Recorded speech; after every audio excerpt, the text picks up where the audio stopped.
Living Adventurously is brought to you in partnership with Komoot, the route planning and navigation app that helps you make the most of your outdoor adventures.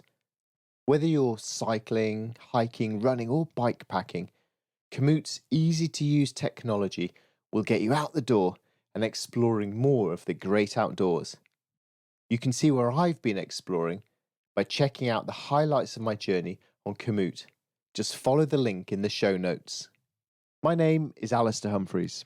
I set out on a bicycle journey around Yorkshire to speak to interesting, ordinary people who, in very different ways, are making an effort to live adventurously. I wanted to talk about what they do, about the barriers they've faced along the way, and to seek their perspective on some of the big questions that all of us encounter in our lives. Welcome to Living Adventurously. I've written here, needs intro music. Okay, here we go.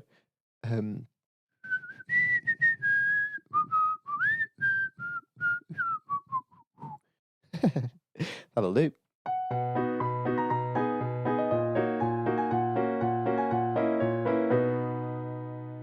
Here's some good advice for life. When a chef gets in touch and invites you to their house for breakfast, say yes. It's a strategy that has always served me well. Michaela works under the moniker of Fit Chef, and she's a keen cyclist, hiker and runner, as well as a private chef providing bespoke cooking and teaching services to complement a healthy lifestyle. This is interview via a deck of cards. Fab, okay. I love cards. Okay, take a card, any card. Any card. Yeah, they have questions. Have they? Yeah.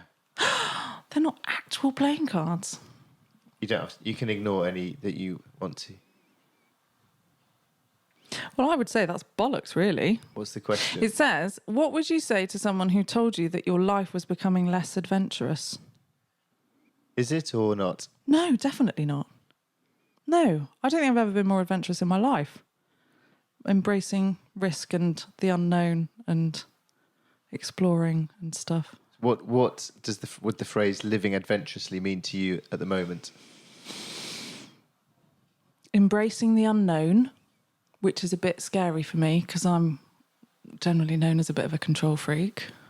But yeah, not being afraid of the unknown, exploring every possibility and getting away and getting out as much as I possibly can. Finding the balance between earning enough money so that I can explore and travel as much as I want to. That's the key to life for me. And what is the balance between earning enough to pay the bills and freedom and exploration? I haven't got it yet. Well, when I find out, I'll let you know. But I think ideally, I would like to do short, intense bursts of work and really cram as much in as possible to then be able to increase the amount of time that I'm away and get further away. Was that why you chose to leave a organisation and move to working for yourself? Yes, because then I can do what I want to do and I don't have to do what people tell me to do and I decide my life. It's not, there's no time frame or there's no framework that I am beholden to, which I'm not, it's taken a long time to get here, but I know that I can't do that anymore. So you feel now that, is your life, is it more adventurous than ever? Or is your life becoming less adventurous? It's probably about as adventurous as it's been for the last few years, but will increase now that I am settling somewhat into some kind of self-employment pattern and can look to the future more. And yeah, I don't have to have 22 days holiday a year plus bank holidays. Yeah. You had a very adventurous childhood, didn't you? Yes. Did that? Do you think that instilled in you this restlessness? Yes, definitely. Because much as we lived abroad... So what was your childhood? Sorry, I've realised we've spoken about that, but I haven't told you microphone that. My father was in the army. So when I moved back to Harrogate last year, this was my 26th move in my 37 years. So I've lived in lots of places. living in the UK was fine, but living abroad was always much more interesting. And my parents would pick a country. They took my sister and I out of school for 3 weeks, which I'm sure you couldn't do now. But when we lived in Hong Kong, took us out of school for 3 weeks, picked Thailand and Malaysia and flew there, got a car, and then decided, right, where should we go? And we would just drive and stop, and they'd say, this looks like a good hotel. And my mother would go in, do her usual bartering, get a really good deal, come out looking really chuffed with herself, and we'd stay there for a few days and go exploring. So, yeah, that was always finding out the new things. Is there a downside to having an adventurous childhood in that you are then dissatisfied, restless adult? I think at points it can be seen as a downside when you haven't quite got your sense of direction sorted. But then when you're on a roll with something and you found something that you believe in and you want to run with, then actually that sense of unsettledness is a good thing because it drives you forward. You're constantly looking for purpose. It's just the moving around can make you quite disparate and not able to settle, bored easily, always thinking that change is about to happen. And when it doesn't, not quite understanding why. I was interesting you said purpose there, because I was about to ask you about that. Do you feel that, are you purpose driven? Is Yes. that an important thing for you? Someone once said to me that if they could only have one word to describe me, they would say purposeful, because I've got to find meaning in everything, which is exhausting. And so I've had to try and teach myself through a lot of help from some people actually, and a few courses about compassionate mindfulness and things, just to slow down a little bit, take a deep breath and realise that what you have right now, this is enough. You are enough. Everything's great. And just calm down a little bit and then go again, because you can't be on it all the time. This still sounds alarmingly familiar to me. But it took years and years for me to understand why I'm like this and how to manage and deal with it, because it was driving me to exhaustion all the time. Nothing was ever enough. I was never enough. My job was never enough. And I couldn't accept 80%. That's another wise thing someone once told me. Michaela, 80% is enough. 80%'s a grade A. Yeah, but it's not 100%. So what is enough? Well, when I know that, I'll tell you, but I'm not sure. You've got about 20 minutes to tell me. 20 minutes, what enough is? Enough is being grateful for what you have. Rather than cursing what you haven't. It's not cursing what you haven't. It's trying to find out what it is you want. Having everything I have right now, I am one lucky lady. Lucky lady. And every so often, daily, I remind myself of everything that I do have and how grateful I am for it. And yes, there's always things that we aspire to have and achieve. It's not having, it's achieving. Adventuring being one of them. I would love, my big adventure goal, dream, is to cycle from the top to the bottom of South America. I would just love to do that.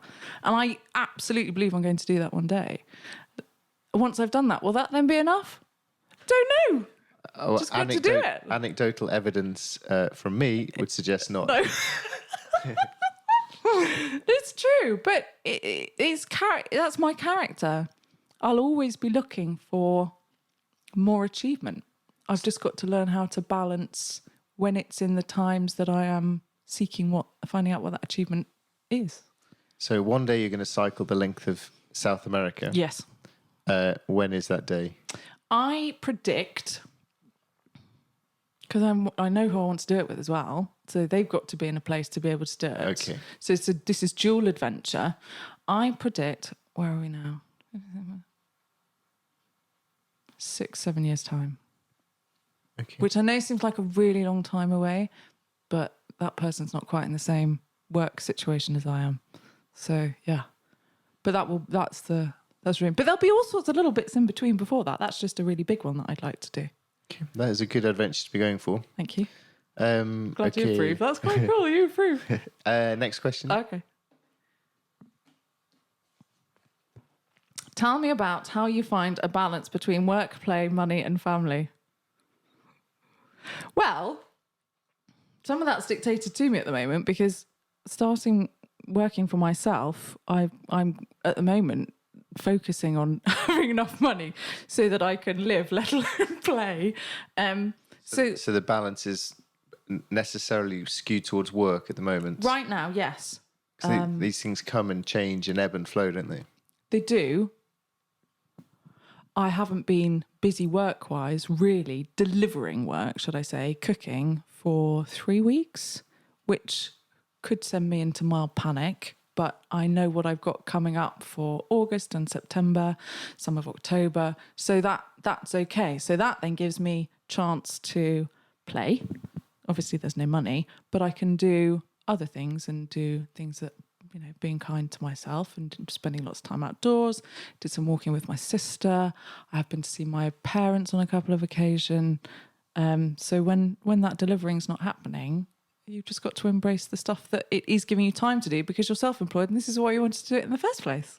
Yeah, it's I think something self-employed people often forget about is the reason you choose to go self-employed is often so that you can buy some space in your life to do X, Y, and Z. Exactly. But then the process of getting a self-employed thing up and running is often so all-consuming that you end up working harder than you did back in the office. Without a shadow of a doubt. And Absolutely. without the office cakes. No.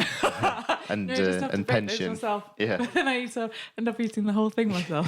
It's only me now, not an office full of people. Yeah, so I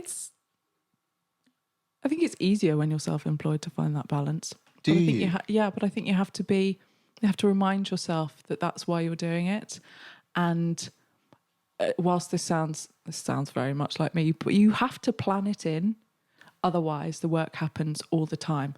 I didn't want to be one of those people who, because I have friends who work for themselves, never go on holiday because they're not being paid while they're on holiday. But surely that's the whole point of doing this. Having that freedom to be able to go and do it. So you set that time in, and no matter what happens, that time is really important and really precious. And you go with it no matter what opportunities arise to make money, because it's not all about money. True. Very true. Do you find then that the pursuit of work, does it do you lie in bed awake at night glad about the work you have and that you're self-employed and doing this thing you want to do, or do you just stress because you haven't yet taken over the world with it? In the month leading to being self-employed, and then probably the first month afterwards as well, yes, I lay in bed at night thinking, what have I done? What have I done? And I still go through peaks and troughs now, and thinking, wouldn't it be lovely to know that today, or would have been yesterday, I'd have got however much money into my bank account, the same amount I got every single month. And I couldn't get anything like that. But that's okay. Yes, it's a bit scary, but I'd far rather be doing this than finding myself in, this is going to sound a bit harsh, but it's true, toxic organisations where, unfortunately, I wasn't senior enough to be able to make a difference, and just being desperately unhappy and frustrated. Yeah, life's far too short for that. Yeah, it certainly is. Okay, next question. Next question. Tell me the story of something you regret. Wowzers!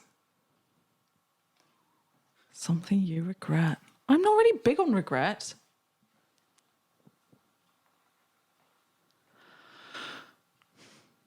I don't regret. That's good. It's too. Yes, would I have done some things differently? Absolutely, of course I would. But that's shaped my life and where I am now. So there's no point in regretting it. As long as if there's things that have gone wrong or decisions that you've made in the past that aren't quite, haven't quite led you to where you thought you might be, just don't do it again. Simple. Lessons learned. Yes. But you can't. I don't tend to look back too often. Yes, reflection is good. And then it helps you appreciate where you are and what you've got. But I don't tend to look back. I'm more look forward. Okay, so you're not regretting things, which I think is good. Tell me then, please, a lesson you've learned from something that went wrong. So when I was at school, I was convinced I was going to go to medical school and be a doctor. And I had a careers lesson with this lady, this one-to-one session, and she said to me, yes, Michaela, but let's explore other opportunities. Let's think about other, just in case that doesn't go right. And the thought of it not going right, I looked at her, incredulous, and was, because my mindset was, if I'm going to do something, that's it, it's done. I will do it.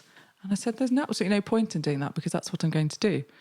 And then I got my A-level results. And I didn't even enjoy the subjects I was doing for A-level. I was just doing them because I had to, because that's what you had to have to go to medical school. And I'm not a doctor now. So that didn't go quite right. But so that taught me to really embrace and do things that you really enjoy. Don't do things because you have to do them to get somewhere. And also, don't be so fixated and stubborn on something to think that everything's always going to go your way, because it's not. Yeah, so be flexible, be more flexible, explore more opportunities. Don't fixate on one thing. And always follow your joy. Follow your joy. And that was the biggest lesson I learned from that. That's a good lesson. Yeah, well. Being a doctor's hard work. Yeah. You wouldn't be able to sit around at whatever time it is now. 11:15. 11:15. On a Thursday. Yeah. Having a chat. Yeah, you'd be doing breakfast. a proper job. Doing something useful. Proper job. Yeah. Okay, next one. Okay. What is your favourite failure in life? I think that's quite similar to the last one. It was quite. Let's skip that one. Failure is a very negative word, don't you think? Well, favourite's a positive word. Failure. Okay. Okay, sorry. You can do it if you want. Should I choose security or what makes my heart sing? Tell me about a time of joy or of uncertainty. Love that. Should you choose security or what makes your heart sing? No. What makes your heart sing? Absolutely. All the time. Joy. Follow joy. That's the end of that question. Tell me about a time of joy or of uncertainty. Because I think ideally, obviously, you want to live times of joy, and that would be great. But Yes. the flip side of gambling on joy and throwing away the security is that sometimes it doesn't work perfectly, and then you end up with a period of uncertainty. Yeah. Which could be a positive thing or it could be not a good thing. So I'm interested in either a time of joy you've had or the opposite of uncertainty when it's far from the rainbows and butterflies. Because this is not just it's should I choose security or makes my heart sing isn't just a guarantee. Of course you should choose joy because that way obviously everything is perfect. Because it involves risk, doesn't it? Yes, absolutely. And no, it's not perfect at all. But if you're striving for what makes your heart sing, you'll get there. And there will be turbulence along the way. I absolutely agree with you. But security's nice. It's a bit steady. I don't think it offers opportunity. It doesn't push you. It doesn't make you explore opportunity as much. So that's why and I can say this now because this is what I'm doing now. But if I'd have met you a year ago, I was doing security. That was security because it's safe and I get to tick my control freak box, and that's fine. And just making as much of my free time as possible, but that's not enough now for me. So a year ago, would you have advocated a different answer to this? Would you have said... No, I still would have said heart sing, but I wouldn't have been able to give you the answer as to how I was going to do that. Okay, but you knew you wanted to do it, but you weren't doing it? Yeah. Okay. And what was stopping you doing it? A plan, probably, or knowing exactly. See, I didn't know exactly what I was going to do or how I was going to do it. But that doesn't matter. You've just got to start sometimes. It's not going to necessarily be the answer or what you're going to do forever. it's just a start. If you put, this is my dear friend, dear friend, Andrea, who has many, many wonderful sayings. But one of them is, if you put the intention out there, it will follow. Things flow from the intention. Be true to yourself. Is that hippie nonsense? No, because she's really quite practical. She's just full of sage words of wisdom and advice. Okay.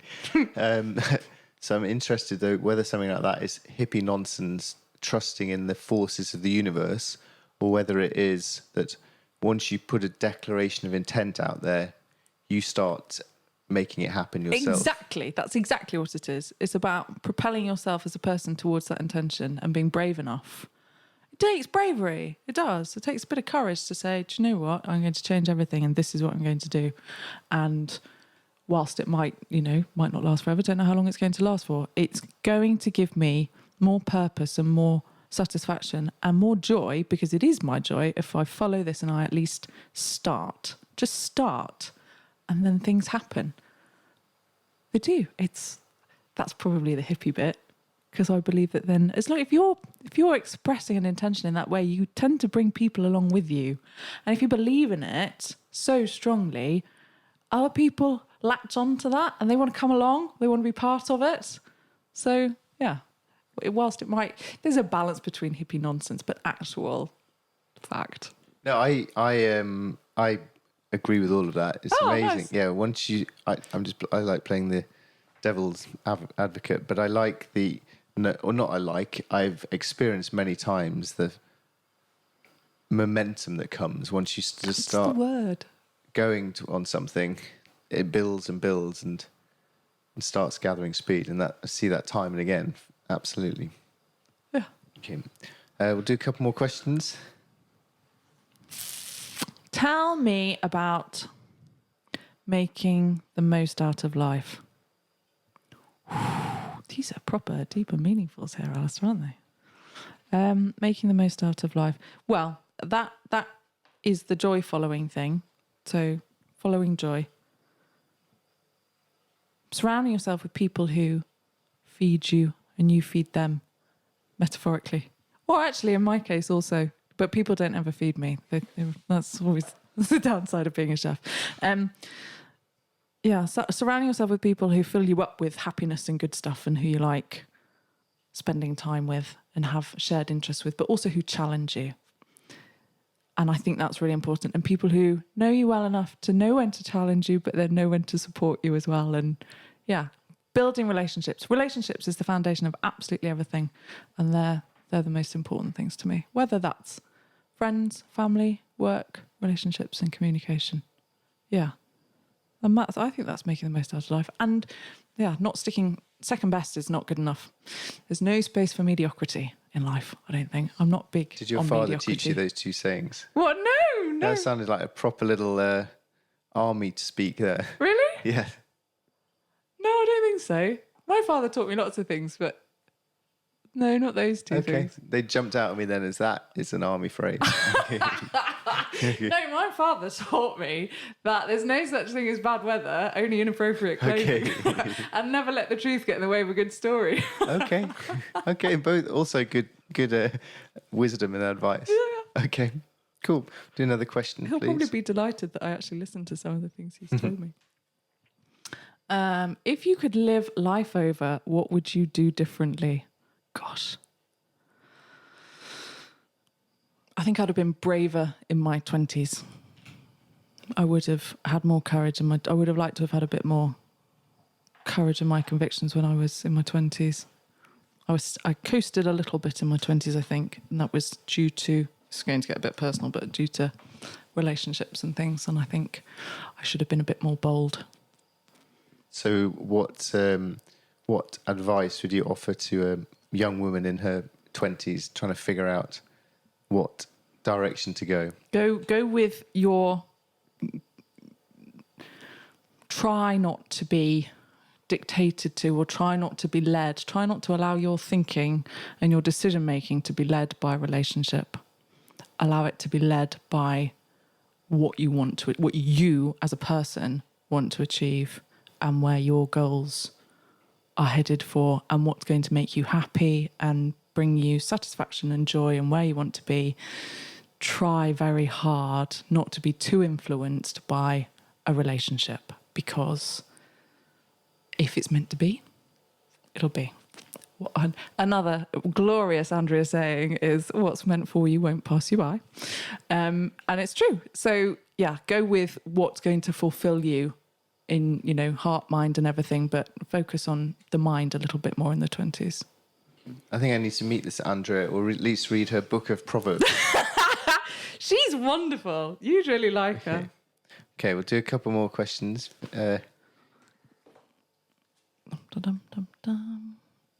that one. Sorry. What are you willing to sacrifice for ambition? That's a really good question, but I'm not entirely sure what you mean by it. What do you mean for ambition? Well, I think that'll be different for different people, but ambition in terms of your work, what people think of you, how rich you want to get, how famous you want to be, how successful you want to be, how whatever, versus, well, because to achieve all of those things, whether it's your Iron Man or whatever else, you have to sacrifice things, don't you? And then you have to make the choice of which things you're willing to and which things you aren't willing to. Well, I'm not really. I'm motivated by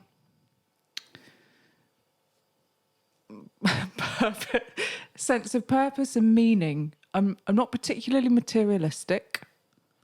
I like some nice things, but I don't need anything.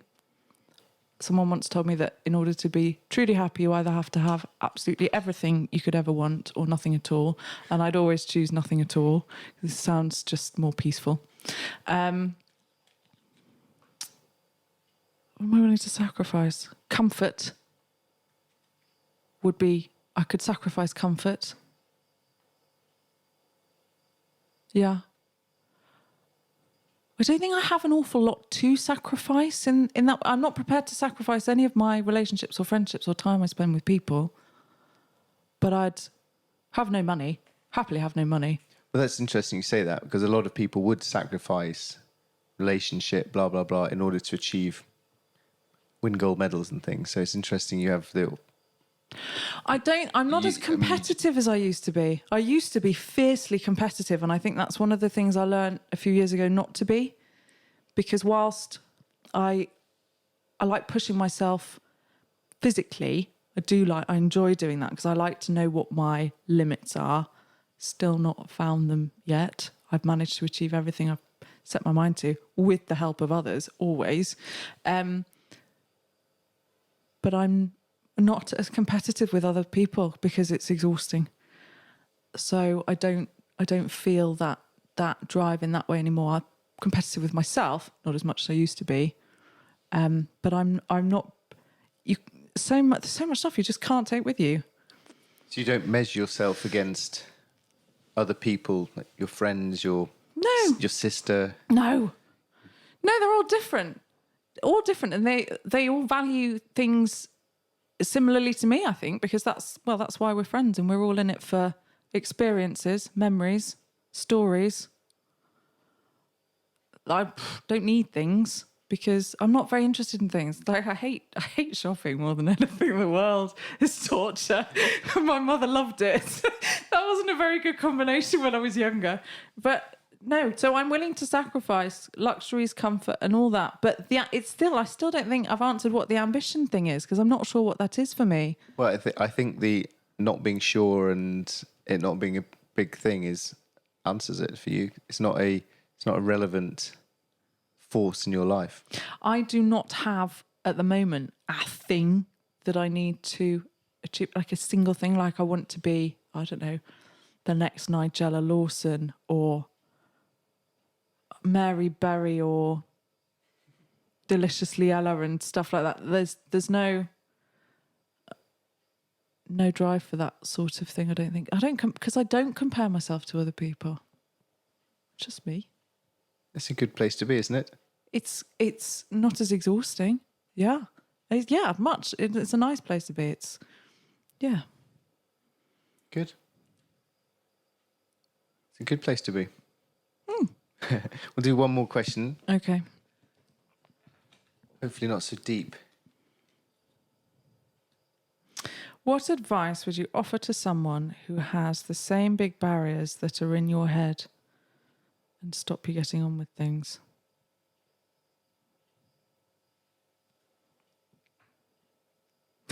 What's meant for you won't pass you by? Seriously, most people could get through life on Andrea's sayings. They really could. This is me giving me advice, though. Ultimately, isn't it? Yes. Well done. Finally figured it out. Finally. Final That's question. Terrible. You'd never have made it as a doctor.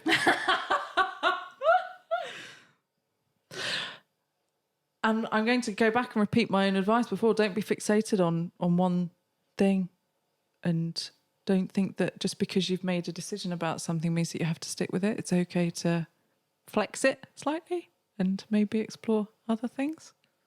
It's starting to feel a bit emotional.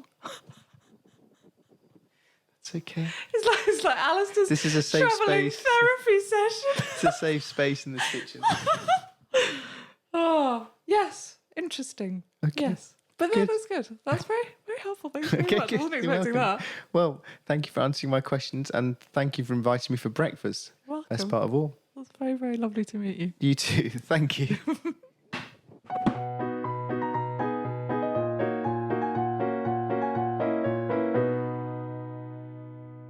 I hope you've enjoyed this episode of Living Adventurously.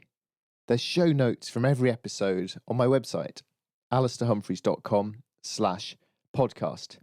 If you have enjoyed it, please take a screenshot of your phone and pop it up on social media, or leave a review with your podcast provider. It makes a massive difference. Thank you very much. To make this podcast happen, I teamed up with Komoot, the outdoor planning and navigation app that helps you explore more of the great outdoors. One of the many ways Komoot helps you have better adventures is through their highlights feature. Komoot highlights are recommendations from local adventurers in the area you want to explore. They could be a great cafe, a particularly beautiful stretch of trail, a lookout point, or a well-stocked shop. These recommendations appear on the map as highlights, large red dots for popular highlights, those with lots of additional information and images, or small red dots for highlights that have fewer comments and images. Inside a hint, the size of the dot doesn't necessarily correspond to the quality of the highlight in real life. It only indicates how many people have visited the highlight before you. Perhaps it's a little less visited and therefore all the more special. Your very own outdoor experiences and some inspiring highlights are waiting for you. Go explore more with Komoot. Head to komoot.com/G and use the voucher code adventurous to claim your free region bundle.